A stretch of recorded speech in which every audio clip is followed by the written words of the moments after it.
మన పిల్లల భవిష్యత్తు కోసం వారికి బంగారు బాట వేయాలంటే సరైన స్థలం ఎంచుకోవాలి. మీ పెట్టుబడికి నమ్మకమైన వేదిక శ్రీవాసవి ప్రాజెక్ట్స్.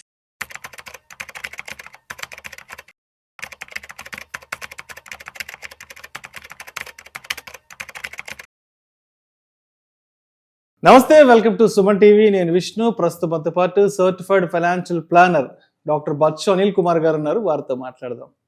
సార్ నమస్తే. సార్ అనిల్ గారు నమస్తే. విష్ణు గారు, welcome to Vishnu talks. Thank you. So Anil గారు, రీట్స్ అనే కాన్సెప్ట్ గత కొద్ది సంవత్సరాలుగా బాగా బజ్ క్రియేట్ చేసింది, అంటే real estate investment trust. So ఇప్పటి వరకు దీన్ని ఒక బాండ్స్గా కన్సిడర్ చేశారు. బట్ ఇక నుంచి దీన్ని మ్యూచువల్ ఫండ్ పోర్ట్ఫోలియోలో ఈక్విటీగా తీసుకురావాలంటూ కూడా ఒక ప్రపోజల్ సెబీ వైపు నుంచి రావడం జరిగింది. సో మరి ఇప్పుడు ఈ ప్రపోజల్ ఏదైతే ఉందో ఇది మ్యూచువల్ ఫండ్ ఇన్వెస్టర్స్కు లాభం అంటారా, నష్టం అంటారా? సో ఇది ప్రపోజల్ స్టేజ్ నుంచి యాక్సెప్టెన్స్ స్టేజ్కి వచ్చేసింది.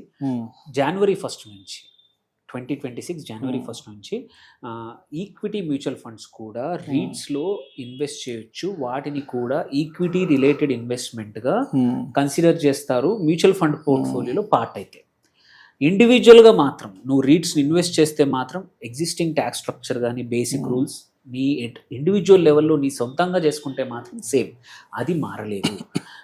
ఓన్లీ మ్యూచువల్ ఫండ్స్ మాత్రం తమ పోర్ట్ఫోలియో పార్టులో అందులో ఇది పెడితే మాత్రం ఈక్విటీ రిలేటెడ్ ఇన్వెస్ట్మెంట్ అయింది.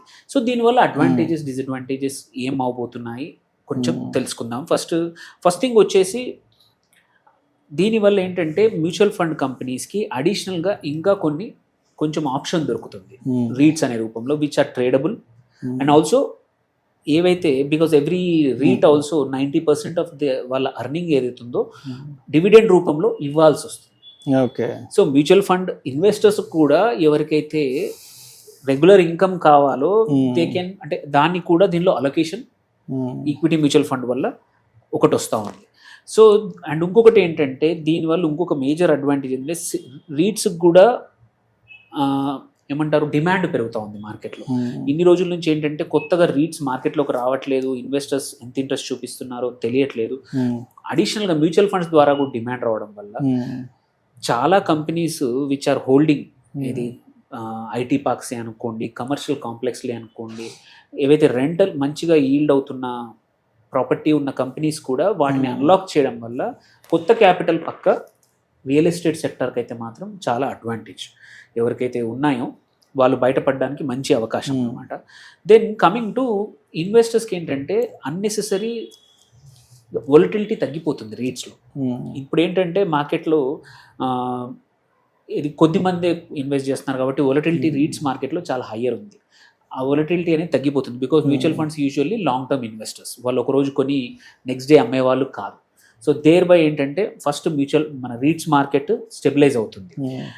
దెన్ మ్యూచువల్ ఫండ్ ఇన్వెస్టర్స్కి అడ్వాంటేజ్ ఏంటి, ఇంకో కొత్తగా ఆప్షన్స్ వచ్చాయి. ఇది వీటిని కూడా యాడ్ చేయడం వల్ల పోర్ట్ఫోలియోలో కొంచెం డైవర్సిఫికేషన్ పక్కా పెరుగుతుంది. ఎందుకంటే దే ఆర్ రెగ్యులర్గా ఈల్డ్ ఇస్తున్న యాసెట్స్ ఒక స్టడీగా పెరుగుతాయి, వొలటిలిటీ అనేది తగ్గుతుంది.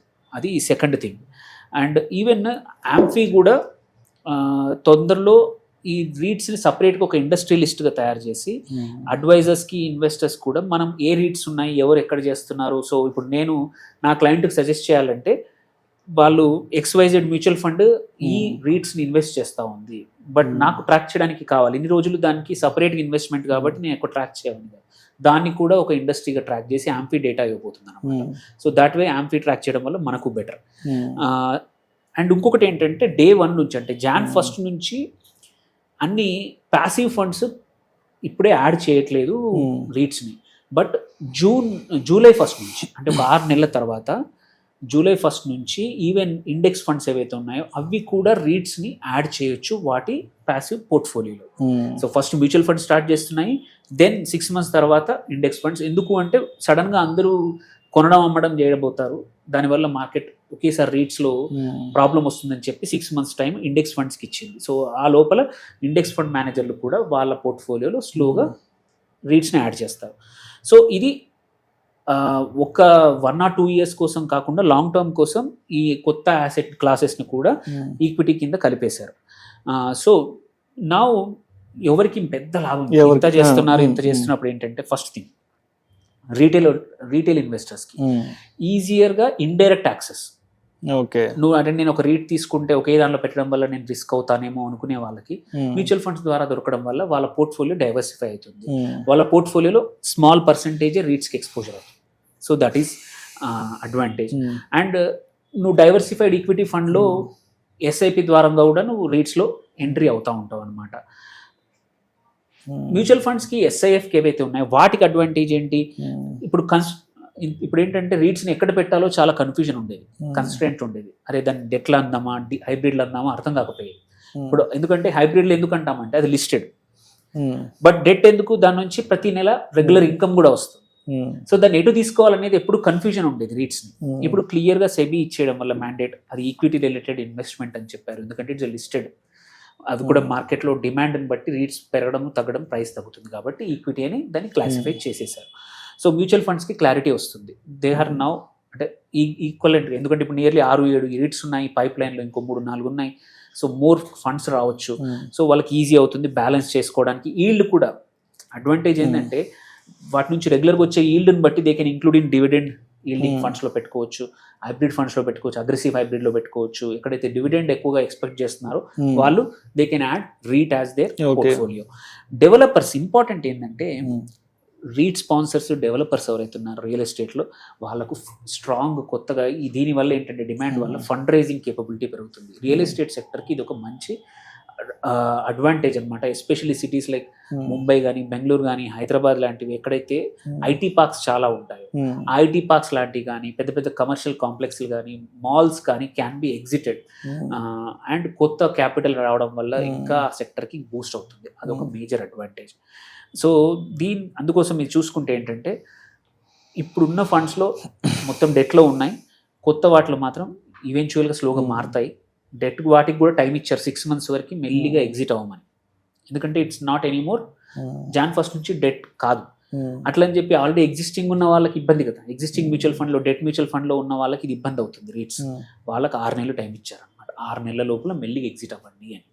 సో అది ఎక్కడ ప్యానిక్ అవ్వాల్సిన అవసరం లేదు. రీట్స్ అవ్వడం వల్ల నాకు existing mutual fund debt, especially debt ఫండ్స్లో ఉండడం వల్ల వాళ్ళు రీట్స్ అమ్మేశారనుకో సడన్గా ప్రైస్ కొలాప్స్ అవుతాం, ఆర్ వీళ్ళు సడన్గా కొనడం వల్ల ప్రైస్ పెరగడం కాకుండా. సో సెబీ ఏంటంటే 6 నెలల టైం ఇద్దరికి ఇచ్చింది కాబట్టి అటు కొనే వాళ్ళకి ఇటు అమ్మే వాళ్ళకి సో పెద్దగా ఇష్యూ ఉండదు. కాకపోతే యాజ్ ఎ ఇండివిజువల్గా మాత్రం ఇప్పుడు ఇవన్నీ పక్కన పెడితే, మ్యూచువల్ ఫండ్ పక్కన పెడితే, నేను ఒక ఇండివిజువల్ ఇన్వెస్టర్స్ నా దగ్గర రీట్స్ ఉన్నాయి, ఏం చేయాలి? It is time to hold. Because దీనికి నువ్వు ఇప్పుడు దగ్గర ఉన్న రీట్స్కి మోర్ మీనింగ్ ఇచ్చారు, ఇంతవరకు లేని దానికన్నా ఇప్పుడు ఎక్కువ మందికి ఇచ్చారు. So there will be more trading కానీ, మోర్ అవేర్నెస్ రీట్స్ మీద రాబోతూ ఉంది, మోర్ డిమాండ్ రాబోతుంది. నువ్వు ఎప్పుడు నమ్మాలన్నా కొనడానికి మ్యూచువల్ ఫండ్ కంపెనీస్ కూడా ఉంటాయి కొనడానికి. So that is an advantage as a individual this. And pre tax sealed already నీకు తెలుస్తూ ఉంది. సో మోర్ పాపులారిటీ పెరగడం వల్ల మోర్ రీట్స్ వస్తాయి, మోర్ వెరైటీ వస్తుంది. So as a investor, individual investors మాత్రం ఒక సీరియస్గా తీసుకోవడానికి రీట్స్ని రాబోతూ ఉంది. వోలటిలిటీ తగ్గే అవకాశం ఉంది. నెక్స్ట్ ఒక 6-7 నెలలు మాత్రం కొంచెం ఉంటుంది, బట్ తర్వాత మాత్రం రీట్స్ ఆర్ మోర్ స్టేబుల్. నీకు క్యాపిటల్ ఒక లార్జ్ క్యాప్లో పెట్టమంటాం మనం, ఇది ఎక్కువగా వోలటిలిటీ వద్దనుకుంటే. రీట్స్ ఈవెన్చువల్లీ ఒక 1 year తర్వాత ఆ స్టేటస్ రావచ్చు. ఎందుకంటే అంత పెద్దగా అక్కడ ఆల్రెడీ వాళ్ళకి లాంగ్ టర్మ్ లీజెస్ ఉంటాయి, 7% 8% రిటర్న్స్ వస్తాయి. ప్లస్ వాల్యూ ఆ సిటీని బట్టి, రియల్ ఎస్టేట్ని బట్టి పెరుగుతూ ఉంటుంది underline value. So much more stable ఉంటాయి when compare to regular small cap mid cap companies కన్నా. REITs will be stable in the future. So ఎవరికైనా లాంగ్ టర్మ్ రెంటల్, నేను ఒక ప్రాపర్టీ కొనలేను బట్ 20 లక్షలు పెట్టి రెంట్ రావాలి అంటే మాత్రం రీట్స్ ఇంకా మచ్ మోర్ లెజిటిమైజ్ అయింది ఈ కొత్త మూవ్ వల్ల. ఆన్ ద హోల్ రియల్ ఎస్టేట్కి అండ్ ఎగ్జిస్టింగ్ ఇన్వెస్టర్స్కి అండ్ మ్యూచువల్ ఫండ్ ఇన్వెస్టర్స్ కూడా అందరికి కూడా ఒక మంచి శుభ పరిణామమే. వేరే కంట్రీల్లో ఆల్రెడీ రీట్స్ని ఈక్విటీ లాగా ట్రీట్ చేస్తున్నారు. We were slow but it is started. Right. అయితే ఇప్పటి వరకు కొన్ని మనకి లిస్టెడ్ కంపెనీస్ కొన్ని ఉన్నాయి కదా రీట్స్లో, అవేమన్నా ఒకసారి మన ఆడియన్స్ కొంత educative purpose already existing REITs companies, existing brigade వాళ్ళది ఉంది, బ్రిగేడ్ ఉంది, మొత్తం ఒక 5 కంపెనీస్ ఉన్నాయి. సో 5 కూడా మీరు చూసుకుంటే ఎనీవేర్ బిట్వీన్ 7 to 9% ఈల్డ్ ఇస్తాం. డిఎల్ఎఫ్ కూడా ఉంది కదా, డిఎల్ఎఫ్ ది కూడా ఉంది. మళ్ళీ మైండ్ స్పేస్ ఒకటి ఉంది, ఇంకొకటి రహేజ్ అవ్వాలి.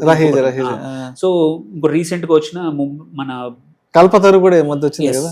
కల్పతరు ప్రాజెక్ట్స్, బట్ ఇంకొక ముంబై బెంగళూరు బేస్డ్ కూడా ఇంకొక రీట్ ఉంది. వచ్చింది, మొత్తం వచ్చింది. 5-6 రీట్స్ ఉన్నాయి. బట్ దీని వల్ల పైప్ లైన్ లో చాలా ఉన్నాయి. పైప్ లైన్ లో ఒక 7-8 రీట్స్ వెయిటింగ్ అన్నమాట.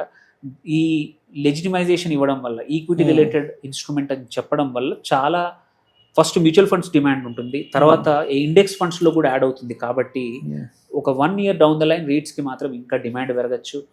మచ్ మోర్ ప్రైజింగ్ వైజ్ కానీ అండ్ మోర్ కంపెనీస్ రావచ్చు. రియల్ ఎస్టేట్కి ఒక రకంగా మంచిది, ఎస్పెషల్లీ ఆఫీస్ రియల్ ఎస్టేట్కి, కమర్షియల్ రియల్ ఎస్టేట్కి ఒక మంచి ఎగ్జిట్ మోడల్ అయిపోతుంది. అంటే Okay. ఎండ్ యూజర్ దొరక్కపోయినా ఇట్లా ఫ్రాక్షనల్గా రీట్స్ ద్వారా అమ్మడం వల్ల అడ్వాంటేజ్ అనమాట. ఇన్వెస్టర్స్కి అడ్వాంటేజ్, అటు డెవలపర్స్ కూడా advantage. Thank you sir, thank you so much Anil garu. Thank you. Rates కి సంబంధించి ఇప్పటి వరకు కొత్తగా ఆన్ బోర్డ్ కాబోతున్న కొత్త అప్డేట్స్ గురించి చాలా చక్కగా తెలియజేశారు. Thank you so much sir.